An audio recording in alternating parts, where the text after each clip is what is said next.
I'm working hard on it. We've been working on it now for a couple of days. I think I got the guy I want, but I haven't had the stamp, okay, move ahead, let's go yet, but working hard on it. That was Coach Petrino's answer to Tom Murphy yesterday, Whole Hog Sports Arkansas Democrat-Gazette, who now joins us. Tom, you were asking about that on-field position that it sounds like he's going to add one more guy. Any idea, like you heard his answer there, is it going to be, I'm guessing, by the end of the week, early next week? Any idea on that timeline heading into this Tennessee game in Knoxville next weekend? Well, I don't, but if he has his guy, then it's just a matter of making sure everything's copacetic, getting the salary right or what have you. And obviously coaches at other major colleges are kind of locked in, and I don't think that would make sense. So, I mean, that's why there was a little bit of a flurry about Alfred Davis a couple of days ago. Former Razorback, he was a great captain during a tough year in 2012. But and we're also not certain if it'll be a linebacker coach or a D-line guy, and that's where Chris Wilson has some flexibility, can do them both. And in explaining why possibly there wasn't a great rush, he talked about how the linebackers and D-line were actually meeting together in some instances and talking about how the run fits need to work, which is a productive type meeting, if you ask me, with the front seven understanding what the other group is doing. So I don't see it as being a major obstacle, but certainly they have the position available and you want to fill it. Tom, when you look at that defense, I know Petrino kind of touched on more of the idea what they're trying to do, and I forget what was the phrase you said, was it tinker you asked him? Maybe it was someone else that asked him about that. He was like, I don't know if that's the right way to put it. Like, what can we expect, in your opinion, out of this defense the remaining 7 games with all the changes and everything else going on? Right. It was me, and I did use the word tinker, and he said, I'm not sure if tinker is the right word. But then again, if you're adjusting what you do or what have you, I don't know. We're playing with semantics here. But anyway, I think the overarching theme I get from what he wants to do is simplify. Let the players understand, here's what we're seeing, here's what we're calling, and here's everyone's assignment based on what we think is coming, instead of having all these multiple, it's early in the season. After the Ole Miss game, Sam Pittman talked about how they were trying to check their calls and match whatever Lane Pittman was checking from the sideline. And so the calls were getting in late. They weren't aligned right. Their eyes are flying around and not going where they need to go. So if you simplify things and say, we're going to run this, and if they check, then we know what our check is beforehand, then you can play faster. And that really is what it's about, is playing faster. And honestly, they got to play with more passion too, because we just didn't see a lot of that. I mean, I don't know all the factors involved here, but playing with more passion, understanding your assignment will help them be a better defense. Yeah.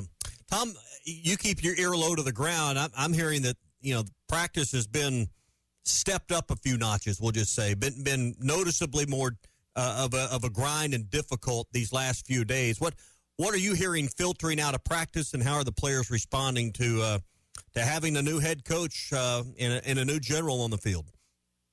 Well, similar. And the thing is, Bobby Petrino is known for the work ethic and the hard practices. And Sam Pittman said they were practicing hard.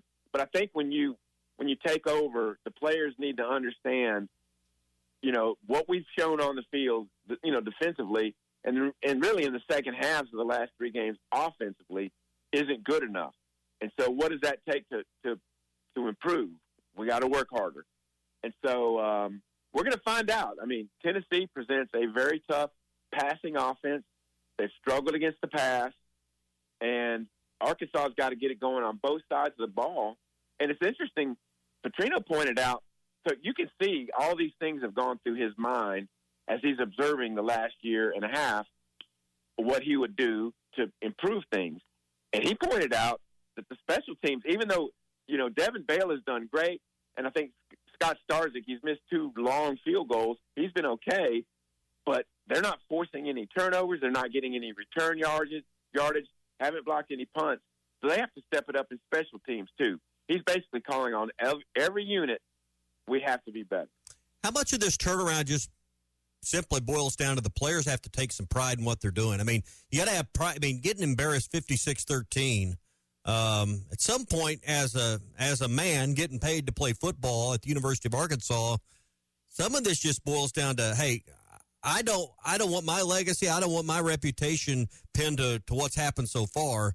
Some of this, to me, just, hey, you got to man up and say we're not going down like this. I agree. That's a strong component in what it's going to take to be improved. And I'm not sure if I could assign a percentage to it, but it plays a lot into it. Yeah. And then the coaches can help them, too, with what Bobby Petrino was talking about. I mean, clearly Travis Williams wouldn't have had all that offense in if he didn't think it would work. But perhaps their minds were thinking too much. Maybe there was too many new players, and to make it all work, they just had too many schemes. So that's what he talked about. We had a lot of defense in, is the way Petrino put it. Well, so they're going to try to simplify it, and the coaches can help them with that as well. When the new head coach or the interim head coach fires most of the defensive staff as Act One, that just tells you a lot about maybe the relationship amongst the staff and how that was perhaps spilling over to the team itself. I mean, I think it's a more than a glimpse into what was going on behind the scenes. I agree. You probably heard just like I did. There were undercurrents of discontent between Travis and Bobby Petrino. And, you know, if you think about this, Petrino was the coach of the Falcons in 2007, and Travis Williams was on that roster. We clearly heard the Atlanta players did not like the way he left and resented that, and Travis was a part of that team. He was an NFL player. So who knows if that was a long-standing thing or how it might have boiled up here at Arkansas, but I do believe it played a part, and getting the defense to believe in the team concept and, look, we can be a better team, and we can show that in Knoxville in 2 Saturdays from now. He's got to make that happen. And I do believe Petrino will have a tougher-minded team because we know that his teams from 08 through 11 were tough. You know, they could take blows and fight back and stuff like that. So, I don't know. It's going to be a fascinating psychological thing to see what these next 7 games look like. Particularly, Bobby Petrino has got incentive, motivation to want the head coaching job again, and we'll see it played out on the field. I can't help but believe, you know, these problems didn't bubble up overnight, and you go back to last season when Sam Pittman was battling an injured hip that needed surgery, had to delay that to after the season. I would imagine some of these frustrations between coaches arose last year when maybe Sam wasn't around as much just because of his condition and have just spilled over into this year. I think where we have arrived now after 5 games of this year can be traced back to a lot of things that went on last season. Well, you make an interesting point, and I don't doubt that plays into it some, the seeds of that and what have you. And, you know, there was a time where, you know, after they had that good defensive season in Travis's first year, that you thought if something ever happened, if Hunter Yurachek made a move, that Travis might be a natural spot to take the interim coach's role. But when Petrino came on board last year, I'm not sure what might have happened. But clearly at this stage of the game, I think Petrino was a more natural choice because the defense has struggled so badly to be the interim coach. Tom Murphy with us, Whole Hog Sports, Arkansas Democrat-Gazette. On the Bobby Petrino subject, Tom, is he auditioning for another coaching role outside of Arkansas, another D1 head coaching job perhaps, or is it just Fayetteville or bust for him in your opinion? You know, that's a great question, and I'm not sure, but say this about him. If they have some success down the stretch, go 4-3 somehow, maybe go 5-2, get bowl eligible.